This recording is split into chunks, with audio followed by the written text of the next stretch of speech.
President Joe Biden is expected to propose almost doubling the capital gains tax rate. The increase would tax Americans making over $1 million, close to 40%, when the current top rate is right around 20% right now. Take a listen to what Jen Psaki said in yesterday's press briefing.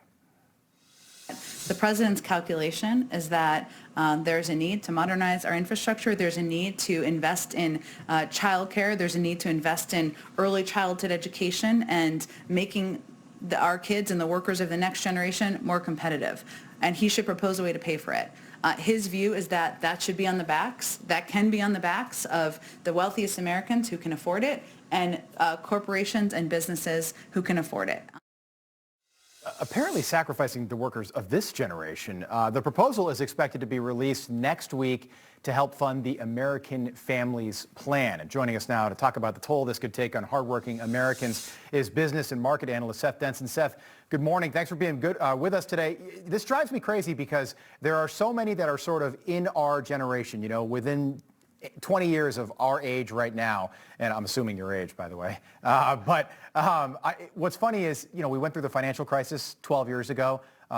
Pensions are a thing of the past. You know, my dad had a pension. I'll never have a pension, okay? And so many Americans they're going to work until they die, basically, because they won't have the ability to save like previous generations did.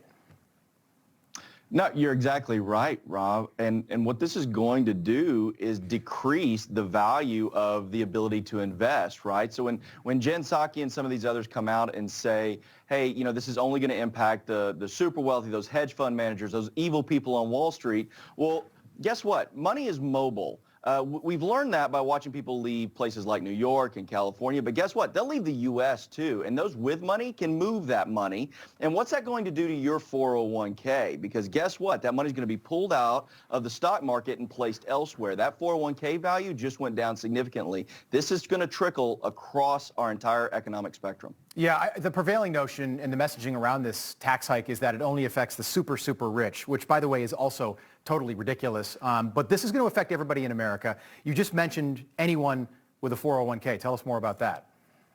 Well, that's right. Yeah, if you believe this is only going to impact the super rich, well, you probably believe that we were going to only have 2 weeks to slow the spread, that if you like your doctor, you can keep your doctor, and that Gilligan was only going to go on a 3-hour tour. Because the reality is that trickle economics, as much as the left wants to deny it, is real, and it trickles down. And so if we think about, let's just draw a contrast to where the economy was pre-pandemic, right? We had low regulation, easy cost of capital. You had all these things, low taxes, and we boomed. Everybody boomed across the spectrum. The data is undeniable. People lie, but numbers don't. I say that often.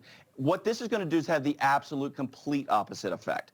And so when taxes go up and capital gains tax goes up, all that money is going to get pulled out. People aren't going to be making investments, private equity investments in growing businesses and increasing wages and doubling down and growing their companies. Right. They're going to move that money elsewhere. Well, raises, equity, bonuses, things like that. I want to sort of focus in on that corporate tax increase. You said money's mobile, and I think that hits the nail on the head. And the pandemic proved that. People literally fled cities like New York, Chicago, California, especially cities in Southern California like Los Angeles. What's this going to do to businesses if the corporate tax rate is now 28%, but really it's higher than that? It's closer to 32% if you add federal and state taxes. No one's going to want to do business in the U.S. They'll take their businesses overseas. Well, they'll take their businesses overseas, certainly their operational businesses overseas, and places like the Cayman Islands are going to love this because that's where that money's going to go get parked in the hopes that someday a different administration will come in and that cap gains will come back down and they'll repatriate that money. Listen, money has time. And people with money often have more time than people that don't. And they're able to place that money in areas where they can grow it and they can utilize that time to their greatest advantage. The middle class doesn't have that capability. We've seen a lot of articles that have come out about the death of the skyscraper. I know you're down in Dallas. You've got the skyline there behind you.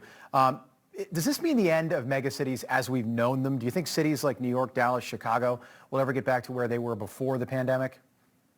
Well, I think certain cities will, right? Again, you had a lot of, we'll call them airplanes that need to land on this. Right. In large part because you've got a lot of things out there we don't know, right? If this capital gains tax thing goes through, and we're now really talking about a 43% tax. That's going to have dramatic impact on these cities and what's going on, in large part because you got to recognize that, and if I am investing, I'm already taking some inherent risk here. If I now am going to have to, if I win on that risk, give almost half of that money, and if I'm in some of these cities like New York, like Chicago, I'm going to be giving half that money back. I'm not going to take the risk. We had a Congresswoman Walensky from Indiana on earlier this week, and she brought up something very interesting. Thousands of companies around the country can't fill open jobs because people are making more money collecting from the government sitting on the couch at home watching Netflix than they would be if they were working. And now Democrats want a fourth round of stimulus checks. Where are you on this? Well, I think that, listen, the fourth round of stimulus is just absolutely absurd. We don't have the money anyway, and what that's going to do is create more liquidity in the market. There's plenty of liquidity. Plenty of studies are out there saying that people are sitting on money because they have it. And so more liquidity without the goods and services is going to lead us to what's called stagflation. We're already at a place of inflation. That's going to be bad for everyone across the board. All right, Seth Denson, good to see you, my friend. Thanks, Rob. Have a great weekend. All right, have a great weekend. We'll see you again next week.